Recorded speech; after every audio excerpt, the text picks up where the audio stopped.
मध्य प्रदेश कांग्रेस ने विधानसभा के बजट सत्र को लेकर सरकार को घेरने की रणनीति तैयार कर ली है।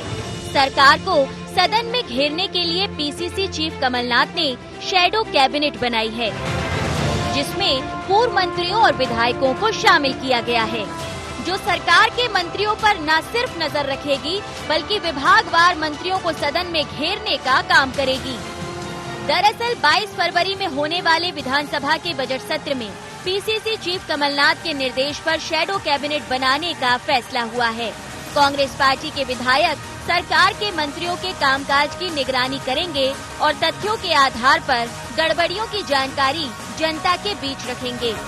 कांग्रेस ने तय किया कि सदन के अंदर कांग्रेस विधायक दमदारी से सरकार की गड़बड़ियों, घोटालों को लेकर सवाल लगाएं। कांग्रेस के हमारे वरिष्ठ जन मंत्रालय संभाल चुके हैं, जिन जिन विभागों का उनका अनुभव काफी है और क्या गलतियां सरकार कर रही है। कांग्रेस जो मैं पीडब्ल्यूडी का मंत्री था, मैं जो सड़कें मैंने मंजूर करी, एक फूटी कौड़ी भी कॉन्ट्रैक्टरों को नहीं मिल रही है, काम छोड़ के अधूरे बैठे हैं। इसे नगरीय प्रशासन विभाग, विद्युत विभाग, तमाम सारे विभागों को, उन मंत्रियों को और हमारे विधायकों ने प्रश्न लगा दिए हैं। ध्यान आकर्षण के सब विषयों की तैयारी भी है, महत्वपूर्ण विषयों पे हमें बात उठाना उसकी भी तैयारी है, तो तैयारी जबरदस्त है। गौरतलब है कि कांग्रेस भाजपा सरकार के साल भर के कामकाज के दौरान पोषण आहार घोटाला, कोरोना घोटाला, पीडीएस घोटाला, पेट्रोल डीजल की बढ़ती कीमतों के खिलाफ कांग्रेस विधायकों ने न सिर्फ सवाल लगाए हैं बल्कि ध्यान आकर्षण स्थगन प्रस्ताव के जरिए सार्थक चर्चा करने की मांग भी की है। वहीं भाजपा ने कांग्रेस के शैडो कैबिनेट बनाए जाने पर चुटकी ली है। देखो, आप मंत्रिमंडल तो बना नहीं पाएंगे आने वाले 15-20 साल में, और दल भी दूसरा आएगा। अब जब आएगा, ये तो कांग्रेस तो नहीं आ रही कभी सरकार में मध्य प्रदेश में, तो शैडो मंत्रिमंडल ही बना सकते हैं। वही उनने बनाया है, ऐसे कह के अपने मन का धन तो कर ही सकते हैं, इतनी भी क्या जाति करना है। कुल मिलाकर सत्ता पक्ष और विपक्ष की तैयारियों को लेकर ये तो साफ है कि 22 फरवरी से शुरू होने वाला सत्र न सिर्फ दिलचस्प बल्कि हंगामेदार रहने वाला है। IND 24 के लिए कैमरामैन राकेश श्रीवास्तव के साथ आकाश सेन की रिपोर्ट।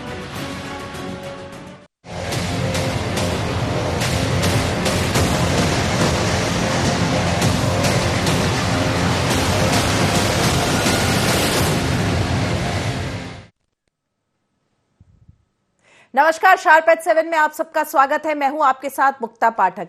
जी हां, कांग्रेस अलग अलग रणनीति बना रही है, स्ट्रैटेजीज बना रही है कि किस तरह जो है वो सरकार की विफलता जनता को बताए। अभी हाल में ही उपचुनाव हुए थे और उसमें कांग्रेस ने बहुत कोशिश की थी कि जो जनता को है वो बताए कि किस तरह से ये सरकार जो है वो टोटल फेलियर है, लेकिन वो कारगर नहीं साबित हुई। तो अब जो विधानसभा का सत्र है 22 फरवरी से होने वाला, तो उसको लेकर कांग्रेस ने शैडो कैबिनेट बनाया है और ये एक बार पहले भी बनाई गई थी, सत्यदेव कटारे ने बनाई थी। तो इसमें जो है जो मंत्री, जो कांग्रेस के मंत्री थी, जिनके पास जो विभाग था, वो इस बार जो भाजपा के मंत्री उनके विभाग है वो उस पर नजर रख रहे हैं। क्या विभाग में कामकाज हो रहा है, किस तरह का हो रहा है, क्या केवल घोषणाएं हो रही हैं या वो कामकाज हो रहा है कि नहीं हो रहा है। तो कांग्रेस का ये मानना है कि इस तरीके से वो इस बार के विधानसभा सत्र में सरकार को घेरने में कामयाब होगी। तो क्या ऐसा हो पाएगा? चलिए हम इसी विषय पे हम चर्चा करेंगे। हमारे साथ जुड़ गए हैं ओपीएस भदौरिया जी, साथ में है बाला बच्चन जी और हमारे साथ हैं वरिष्ठ पत्रकार अरुण तिवारी। आप सबका शार्प एट 7 में बहुत बहुत स्वागत है। सबसे पहले तो बाला बच्चन जी, आपसे पूछना चाहूंगी, आपको भी ध्यान होगा सत्यदेव कटारे के समय भी इस तरह का एक शैडो कैबिनेट बनाया था, आप लोगों ने घेरने की कोशिश करी थी सरकार को। अभी एक बार फिर कांग्रेस जो है, कमलनाथ ने फिर से एक शैडो कैबिनेट बनाया है, आप लोग सरकार को घेरने की रणनीति बना रहे। क्या लग रहा है, कितने कामयाब हो पाएंगे?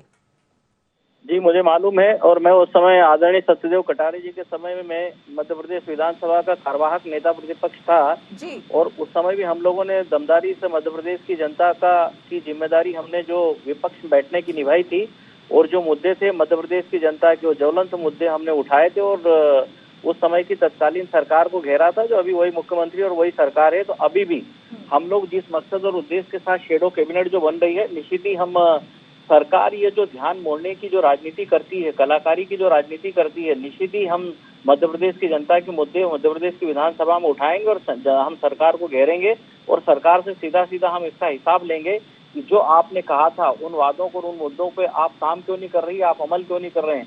चाहे बेरोजगारी का मुद्दा हो, अभी जो इस समय कोरोना महामारी में ज्वलंत समस्याएं भरी पड़ी है, सैकड़ों समस्याएं हैं जिसका हल नहीं कर पा रही है, बेरोजगारी तमाम बढ़ती जा रही है, उसके बाद लॉ एंड ऑर्डर बिगड़ता जा रहा है, किसानों की समस्या है, मजदूरों की समस्या है, महिलाओं की समस्या है, तमाम समस्याएं हैं। वो सब इससे संबंधित हमारे प्रश्न हमारे कांग्रेस दल के विधायक साथियों ने लगाए हैं और निश्चित ही हम शैडो कैबिनेट, कमलनाथ जी की शैडो कैबिनेट के रूप में हम शिवराज सिंह जी की सरकार को, उनके मंत्रियों को हम घेरेंगे और उनसे हिसाब लेंगे। जी बिल्कुल। ओपीएस भदौरिया जी, क्या लग रहा है, कांग्रेस घेर पाएगी आपकी सरकार को?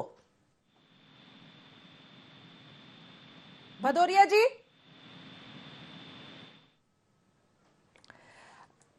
चलिए अरुण तिवारी जी, आपको क्या लग रहा है?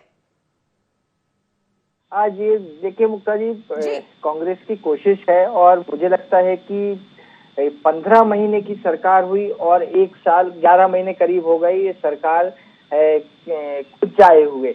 तो और इस बीच में जो 28 चुनाव आए हैं उसने ये साफ कर दिया है कि बहुत ज्यादा प्रभाव कांग्रेस का आम जनमानस पर हो नहीं पाया है। तो कांग्रेस के लिए ये बहुत जरूरी हो जाता है इस समय, जबकि नगरीय निकाय चुनाव है, इस समय जबकि 2023 की तैयारी कमलनाथ कर रहे हैं सब कुछ साथ लेकर।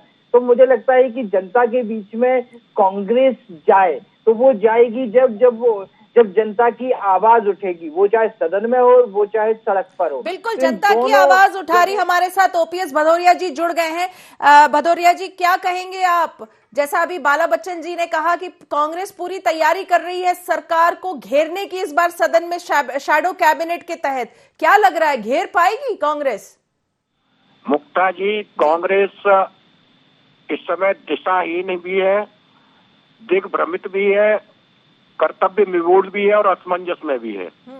एक सकारात्मक विपक्ष की क्या भूमिका हो सकती है ये कांग्रेस को पता ही नहीं है। वो खास तौर से जिस तरह से मध्य प्रदेश में माननीय मुख्यमंत्री शिवराज सिंह जी के नेतृत्व में ऐसा कोई दिन नहीं जा रहा है जब करोड़ों रुपए की योजनाएं प्रदेश की जनता को सौगातें दी जा रही हैं। आज ही 55-57 हजार जल संरचनाओं का जनता को समर्पित करना एक ऐतिहासिक कदम है जी। और दूसरी बात यह है कि कांग्रेस जब सत्ता से बाहर होती है तो मछली की तरह तड़पती है। सत्ता कैसे हासिल करना है इसके लिए शॉर्टकट उपाय ढूंढने का प्रयास करती है। मेरी कांग्रेस को ये सलाह है कि एक सकारात्मक विपक्ष की भूमिका, एक सजग प्रहरी की भूमिका उनको निभाना चाहिए और कांग्रेस के जो नेतागण हैं वो प्रदेश की जनता को, प्रदेश की सरकार को उन्हें रचनात्मक कार्यों में सहयोग करना चाहिए। ये मेरा उनसे आग्रह है। इस शैडो कैबिनेट से कुछ हासिल होने वाला नहीं है, ना उनकी पार्टी को हासिल होने वाला है, ना प्रदेश की जनता को कुछ हासिल होने वाला है। एक तरह से प्रदेश की जनता को गुमराह करने का उनका ये प्रयास है। चलिए पूछ लेती हूँ, बाला बच्चन जी, आप क्या कहेंगे जिस तरह से भदौरिया जी ने अभी कहा? देखिए, मैं आपको बताना चाहता हूं कि जिस तरह से इन्होंने जो मध्य प्रदेश में सरकार, कांग्रेस की सरकार को गिरा के सरकार जो बनाई है और कर्नाटक और गोवा और अन्य जगह इन्होंने जो तरीका सरकार बनाने का जो अपनाया है, इसलिए इनको जनता जनार्दन का बिल्कुल भी ध्यान और फिक्र नहीं है। आने दीजिए 2023 का चुनाव। मैं आपको बताना चाहता हूं कि जिस तरह से 15 महीने में माननीय कमलनाथ जी ने जो सरकार चलाई है, मध्य प्रदेश की जनता जनार्दन के जो काम किए और विश्वास अर्जित किया है, 2023 के चुनाव में इनको पता चल जाएगा। हम इनको साफ कर देंगे आने वाले चुनाव में। इतना हम लोगों ने काम किया था और जनता जनार्दन का विश्वास हमने अर्जित किया है। इनको सत्ता का चश्मा चढ़ा हुआ है और इसके अलावा इनको कुछ भी नहीं दिखता है। ये सब पूरे अभी गुरूर में है। बाला बच्चन जी, यहाँ पे एक चीज पूछना चाहूंगी। आपने कहा कि 15 महीने की जो कार्यकाल रहा कांग्रेस का, कमलनाथ जी का, उसमें आपने काम किया, उसका आप हिसाब 2023 में लेंगे, जनता को बताएंगे। तो अभी जो उपचुनाव थे 28 विधानसभा क्षेत्र में, तब तो जनता ने बीजेपी पे ही भरोसा जताया ना? ऐसे बन गए तो उसकी परिस्थिति ऐसी बन गई थी कि आखिरी समय तक इन्होंने जो विधायकों के जो हाल कर दिए थे, लोगों को ये लगा था कि इनको तो एक या दो ही विधायक चाहिए, इसलिए सरकार में और बहुमत में आ गए हैं। इसका बदला निश्चित ही हम लोगों को 2023 में इसका लाभ मिलेगा और 2023 में मध्य प्रदेश की जनता फिर से कांग्रेस का साथ देगी और कमलनाथ जी का हाथ थामेगी और फिर हम सरकार में आएंगे। चलिए पूछ लेती हूँ। अरुण तिवारी जी, आपके पास आऊंगी। अभी आपको मैंने बीच में रोक दिया था, तो आपने अभी सुना, दोनों नेताओं को सुना, बाला बच्चन जी को सुना, ओपीएस भदौरिया जी को सुना, क्या कहेंगे आप? मुक्ता जी, देखिए, कांग्रेस को ये एहसास दिलाना पड़ेगा जनता के बीच में कि वो मध्य प्रदेश में वही पार्टी है जिसने 15 महीने की सरकार 11 महीने पहले तक चलाई है, और वो एहसास दिलाने के लिए सड़क और सदन दोनों का रास्ता कांग्रेस को निकालना पड़ेगा। उसमें जनता की आवाज उठाएंगे तो जनता के बीच में आपका मैसेज पहुंचेगा, और मैसेज पहुंचेगा तो शायद जनता आपसे जुड़ पाएगी। देखिए, सरकार क्यों गिरी, कैसे गिरी, इस पे कई सवाल हो सकते हैं, लेकिन कांग्रेस को ये जरूर सोचना पड़ेगा कि सरकार आखिर जो भी परिस्थितियां हुई थी, लेकिन क्या उसकी अंदरूनी परिस्थितियां सब कुछ ठीक थी जो ये नौबत आ गई? तो वो नौबत के बाद जो 28 उपचुनाव हुए हैं, उन उपचुनावों से ये स्पष्ट हो चला है कि बहुत ज्यादा कनेक्ट कांग्रेस का शायद जनता से नहीं रह पाया है 15 महीने की सरकार में। मान सकते हैं अच्छे फैसले कुछ हुए होंगे, लेकिन क्या जनता तक वो फैसले पहुंचे हैं? क्या जनता ने उन फैसलों पर मोहर लगाई है?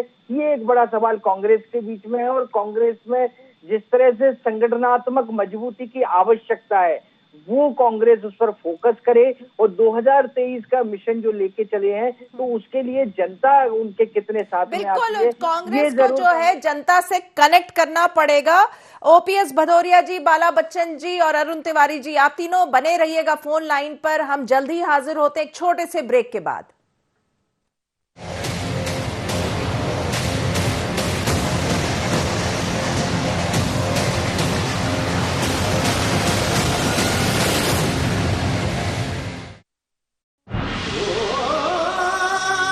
कोई खास है, कोई बात है, कमला पसंद। जीते दुनिया, हर बाजी जीते, हर अदा में शाही अंदाज है। कमला पसंद पान मसाला, शाही स्वाद, शाही अंदाज, स्वाद में हमेशा दो कदम आगे।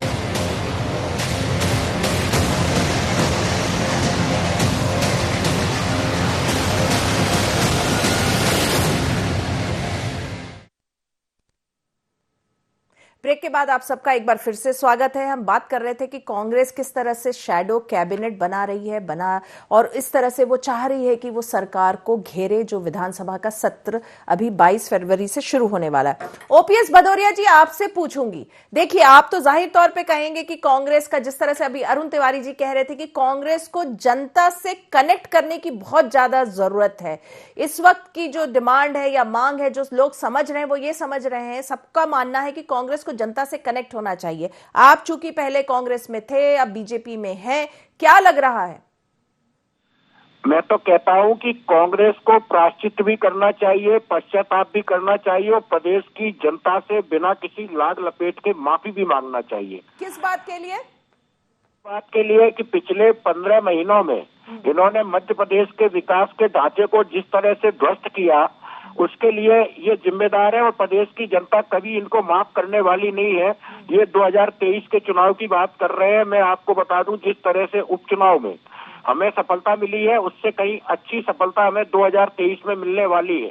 उसका कारण ये है कि जिस तरह से इन्होंने 15 महीने में प्रदेश के विकास का बंटाढार कर दिया। अब हमारा लक्ष्य सिर्फ ये नहीं है कि 3 साल मध्य प्रदेश में सरकार चलाना है, बल्कि ये भी है कि 15 साल की उस कमी को, 15 महीने की उस कमी को भी पूरा करना है, और मध्य प्रदेश को पूरे देश में माननीय शिवराज सिंह के नेतृत्व में एक उन्नतशील प्रदेश बनाना है। चहुमुखी विकास, हर वर्ग की तरक्की हमारा एक संकल्प है, और उस संकल्प के लिए हम एक निश्चित रोड मैप बना करके दिन रात मेहनत करके पूरा कर रहे हैं।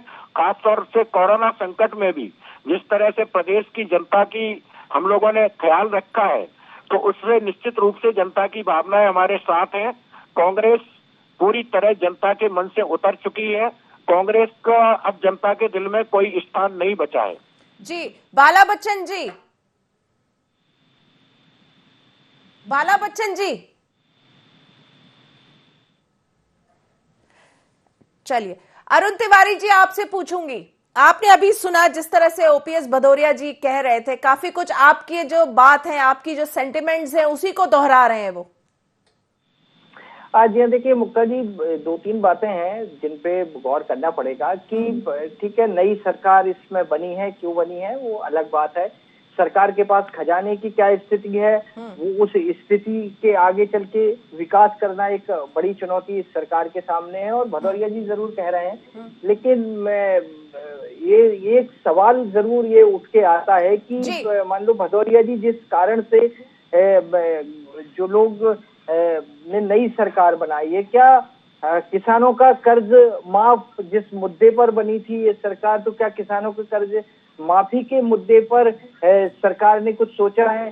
क्या अतिथि विद्वानों को नियमित करने के बारे में सरकार ने कुछ सोचा है? तो जिन नाराजगी की वजह से बनी थी, मुझे लगता है कि उन मुद्दों पर भी फोकस होना चाहिए। और खासतौर पे भदौरिया जी जैसे जिम्मेदार मंत्री हैं, जैसे गंभीर मंत्री हैं, तो मुझे लगता है कि इन विषयों पर अगर आगे कुछ काम होगा तो जरूर एक बेहतरी की तरफ ये सरकार आगे बढ़ पाएगी कि जिन विषयों को लेकर जो बातें कही गई थी वो बातें आगे चल के कितनी पूरी होती हैं, इस पे जरूर कई सवाल खड़े होते हैं। बिल्कुल, बहुत अच्छा आपने सवाल उठाया है अरुण तिवारी जी, मैं पूछ लूंगी। अभी बाला बच्चन जी हमारे साथ है। बाला बच्चन जी, भदौरिया जी का ये कहना है कि कांग्रेस जो है, बिल्कुल जो है, कांग्रेस को बेसिकली जनता के साथ प्रायश्चित करना चाहिए कि जिस तरह से 1.5 साल की सरकार में आप लोग पीछे ले गए प्रदेश को। हमने 27 लाख किसानों का 11,500 करोड़ कर्जा माफ किया है। 1,000 करोड़ कर्जा माफ करके बताएं ये जी। खेती को लगने वाले बिजली के बिल जो 1400 रुपए पर हाउस पावर थे, उसको हमने 700 रुपए पर हाउस पावर किया है। 100 रुपए में 100 यूनिट हम बिजली दे रहे थे। सामाजिक सुरक्षा पेंशन हमने 600 रुपए की, 300 की। और उसके बाद जो मुख्यमंत्री कन्या दान योजना और निकाह को हमने 51,000 रुपए किया था, ये वापस उसको 27-28,000 रुपए ले आए। जनता इन सब चीजों को देख रही है। और हमने 15 महीने की सरकार में 315 वचनों को पूरा किया था, 315 घोषणाओं को हमने पूरा किया था। ये जो सरकार को गिराने का तरीका, जो जिस तरीके से जो भाजपा अभी जो कर रही है, प्रदेश और देश को जो चला रही है, मनमानी जो कर रही है, जनता जनार्दन सब इसका आकलन कर रही है, वैल्यूएशन कर रही है। आने दीजिए प्रॉपर टाइम, सब पता चल जाएगा, दूध का दूध और पानी का पानी हो जाएगा, सब साफ हो जाएगा। ऐसा है, जहाँ तक अगर सरकारों की बात करें तो इनसे कई गुना ज्यादा हमने मध्य प्रदेश में कांग्रेस की सरकार मध्य प्रदेश में भी रही है और देश में भी सरकार रही है। और आने वाले वक्त को फिर हम पकड़ेंगे, जनता के बीच में हम जाएंगे, जनता को कन्विंस कराएंगे और जनता को समझ में आ भी रहा है। लेकिन जनता के पास भी अभी इसके अलावा कोई उपाय नहीं है। अभी जो स्थानीय बॉडीज, लोकल बॉडीज को जो इलेक्शन है, इसमें भी सारी चीजें स्पष्ट हो जाएगी और जनता के बीच में हम पहुंच रहे हैं, जनता को कन्विंस करा रहे हैं हम। आपको लग रहा है कि नगरीय निकाय चुनाव में जनता आप लोगों का साथ देगी? देखिए, लोकल बॉडीज से चुनाव हम जानते हैं, हमारा तजुर्बा है, लेकिन फिर भी हम लोग कोशिश करेंगे, हम लोग प्रयास करेंगे। लेकिन मैं आपको बताना चाहता हूं कि जो मंत्री से ज्यादा अभी हमको जन समर्थन लोगों के बीच में मिल रहा है, जो जनता जाते हैं तो जनता के बीच में हमको इनसे ज्यादा, इनके मंत्रियों से ज्यादा, और जहां भी हमारे टेलीफोन जाते हैं, जिसके लिए हम फोन करते हैं, हमारे काम भी हो रहे हैं और जनता को भी सब सारी चीजें समझ में आ रही है। परिस्थितियां जो बन गई थी, जो हमारे बीच में जो एक गद्दारी टाइप का जो मामला बन गया था, वो सबको समझ में आ रहा है। इस कारण से जो परिस्थितियां बनी, लेकिन इनको सरकार को गुरूर नहीं करना चाहिए। ठीक है, इनको अगर फिर सरकार में चांस मिला है तो लोगों के काम करें, प्रश्नों के जवाब नहीं देते। बिल्कुल सही, ठीक है। लेकिन बाला बच्चन जी, जो गद्दारी वाला आपने पॉइंट रेस किया, ये तो आप लोगों ने कैंपेन पूरा चलाया था, उपचुनाव में नहीं चलाना, जनता ने इसको नकार दिया, गद्दार और वफादार का इशू।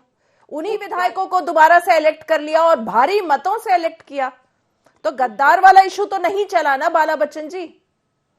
देखिए, 1-2 लोगों को समझ में आ रहा था कि इनको 2 ही सीट चाहिए और इसी लाइन पे ये भी आखिरी समय तक विधायकों को डिस्टर्ब करते गए। लेकिन जनता को लगा कि ऐसा कभी देश में कभी इस तरह इस पैटर्न पे राजनीति नहीं हुई, जिस पैटर्न पे भी भाजपा प्रदेश और देश को ले जाना चाह रही है, ऐसा कभी नहीं हुआ है। ये जनप्रतिनिधियों को मैनेज करो, उनको सेट करो और उनको खरीदो, ये सब समझ में आ रहा है। तो इस कारण से ऐसा हो गया। तो मेन चुनाव आने दीजिए, अब यहाँ तो केवल 1-2 विधायकों की ही इनको जरूरत थी, उस कारण से ऐसा हो गया है।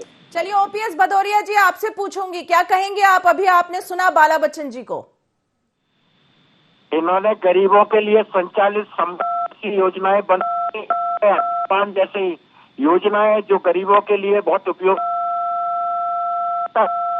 है, जो गरीबों के कल्याण के लिए लाभकारी सिद्ध हो सकती थी, सारी योजनाओं को इन्होंने बंद करके प्रदेश की जनता को गुमराह किया। प्रदेश की वर्तमान सरकार शिवराज सिंह जी के नेतृत्व में किसानों के हित के लिए पूरी तरह से प्रतिबद्ध है। जहां एक तरफ केंद्र सरकार 6,000 रुपए सम्मान निधि दे रही है, प्रदेश सरकार ने 4,000 रुपए प्रति किसान उसमें शामिल करने का, मिलाने का काम किया है। पिछले एक जी 1,000 करोड़ रुपए किसानों के खाते में गया है। तो पूरी तरह से सरकार किसानों के हित में है। जो वायदे हमने किए थे वो वायदे हम पूरे कर रहे हैं। जहां तक अतिथि विद्यालयों का सवाल है, लगभग 3,000 अतिथि विद्यालयों को नियुक्त किया जा चुका है और प्रक्रिया आगे भी जारी है। तो चाहे किसान हो, चाहे नौजवान हो, सबसे ज्यादा स्वसहायता समूह प्रदेश में बनाए गए हैं। लगभग 5 लाख आयुष्मान कार्ड पिछले दिनों में बने हैं। कोरोना संकट के दौरान भी लगभग 3 लाख मजदूर जो बाहर से आया था उसको प्रतिस्थापन और व्यवस्थापन का काम प्रदेश की सरकार ने किया है। लेकिन कांग्रेस के पास सिर्फ आरोप लगाने के अलावा कुछ नहीं है। सही बात यह है कि अपनी कमजोरी छुपाने के लिए इस तरह की बात कर रहे हैं। हम पूरी तरह से मानसिक रूप से तैयार हैं, चाहे सदन में चाहे सदन के बाहर, जहां भी ये चाहे हम इनकी हर बात का जवाब देने के लिए तैयार है। और भारतीय जनता पार्टी कांग्रेस की बंदर घुड़की से डरने वाली नहीं है। प्रदेश की जनता के हित में जो भी हमसे बन पड़ेगा वो हम करेंगे और आगे आने वाले 3 साल में प्रदेश को एक उन्नतशील प्रदेश बनाएंगे जो पूरे राष्ट्र में अपने आप एक गौरव की बात होगी। जी भदौरिया जी, ये बताइए, जिस तरह से बाला बच्चन जी कह रहे हैं कि इस नगरीय निकाय चुनाव में जो है कांग्रेस को अच्छा रिस्पांस मिलेगा, वो ये भी कह रहे हैं कि लोगों का जो समर्थन है, जहां कांग्रेस के नेता जाते हैं लोगों का समर्थन उन लोगों को मिल रहा है, आप मंत्रियों को उतना नहीं मिल रहा है। ये नगर निगम चुनाव भी सामने आने वाले हैं, परिणाम बता देगा। अगर ये इतने ही आश्वस्त थे कि नगर पंचायत के चुनाव इनके पक्ष में होंगे तो इन्होंने प्रत्यक्ष प्रणाली को हटा करके अप्रत्यक्ष प्रणाली क्यों किया? क्यों नहीं इन्होंने जनता को मतदान करने के लिए स्वतंत्रता दी? प्रत्यक्ष चुनाव, अप्रत्यक्ष चुनाव कराना इनकी कमजोरी थी कहीं क्योंकि कहीं न कहीं अंदर खाने में ये करते थे कि नगर पंचायत नगर पालिकाओं के चुनाव में उनको सफलता नहीं मिलने वाली है, इसलिए खरीद फरोख्त करके किसी भी तरह से ये अपने मंडलों का गठन करेंगे। पर हमारी सरकार ने आते ही सबसे पहले इनकी उस मंशा को पानी फेर दिया। हम नए विधेयक लाए और प्रत्यक्ष प्रणाली से चुनाव कराएंगे और हम पूरी तरह से आश्वस्त हैं कि प्रदेश के नगर निकाय के चुनाव में भारतीय जनता पार्टी बहुमत के साथ विजय हासिल करेगी। और भदौरिया जी, जिस तरह से बाला बच्चन जी ने कहा कि आप लोगों को, मंत्रियों को उतना रिस्पांस नहीं मिलता जनता से जितना कांग्रेस के नेताओं को मिलता है, पता नहीं किस आधार पे माननीय कह रहे हैं। जनता का भी हमको पूरा रिस्पांस है और अधिकारियों को भी हमने पूरी तरह से आश्वस्त किया है कि जनहित के, लोकहित के कोई विषय मुद्दे चाहे विपक्ष ही लेकर के क्यों नहीं आए, उसको पूरी संवेदनशीलता के साथ लिया जाना चाहिए और जनता के हित में अगर कोई निर्णय लेना है तो निसंकोच इस बात को ध्यान में रखते हुए कि कौन पक्ष लेके आया है, महत्वपूर्ण ये नहीं है। महत्वपूर्ण ये है कि हित जनता का है, इसलिए उस पर कार्रवाई होना चाहिए, जनता के हित में निर्णय होना चाहिए। जी अरुण तिवारी जी, आपके पास आना चाहूंगी। कांग्रेस एग्रेसिव मोड में आ रही है, उसका मानना है कि वो जो है वो सदन में घेर लेगी सरकार को। सरकार जो है वो आश्वस्त है कि कांग्रेस के अंदर ही इतना बिखराव है और वो जो है सारी बातों का जवाब दे देगी, चाहे वो सदन हो चाहे वो सदन के बाहर हो। देखिए, मैं 2 चीजें बहुत स्पष्ट तौर पे कहूंगा कि कांग्रेस अब वो सारे मुद्दे छोड़ दे कि कैसे सरकार गिरी, क्या गिरी, क्योंकि गंगा में बहुत पानी बह गया है। 11 महीने इस सरकार को हो गए। कांग्रेस को आगे सोचना होगा क्योंकि उसके जो प्रदर्शन है वो रस्म अदायगी सड़क पर बन रहे हैं, चंद लोग उसमें आते हैं, तो वो स्ट्रॉन्ग उसको करना पड़ेगा। सड़क पर सरकार के वो मुद्दे उठाने पड़ेंगे जिनकी वजह से जनता के साथ संबंध स्थापित होगा। दूसरा, सदन में तो खैर बाला बच्चन जी बहुत वरिष्ठ हैं और जब वो एक्टिव भी रहे हैं, बहुत एक्टिव रहे हैं। बाला बच्चन जी बहुत एक्टिव रहे हैं सदन में। नहीं, वो जब प्रभारी नेता प्रतिपक्ष थे तो उनकी कार्यशैली हमने देखी है, वो बहुत आक्रामक तरीके से सरकार को घेरते हैं। तो कांग्रेस में काबिलियत की कमी कहीं नहीं है, उसके सक्रिय नेता हैं, उसके वरिष्ठ नेता हैं। लेकिन जिस तरह से बीजेपी आरोप लगाती है बार बार कि कांग्रेस के नेता जो हैं वो सोशल मीडिया में एक्टिव है, उससे उनको मैदान में आना पड़ेगा, वर्चुअल से जो है वो मैदान में आना पड़ेगा।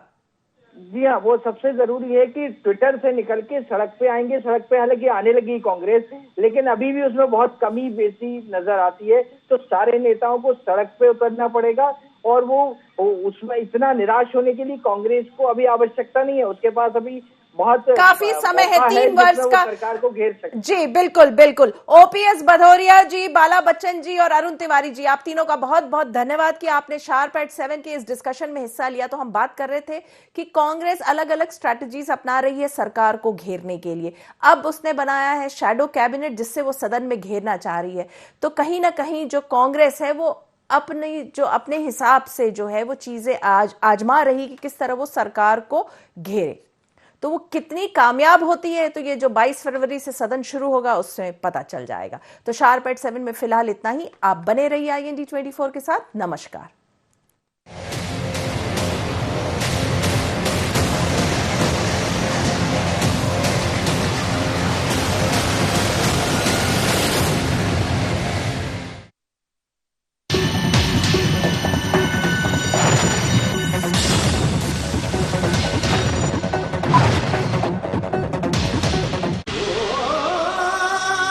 कोई खास है, कोई बात है,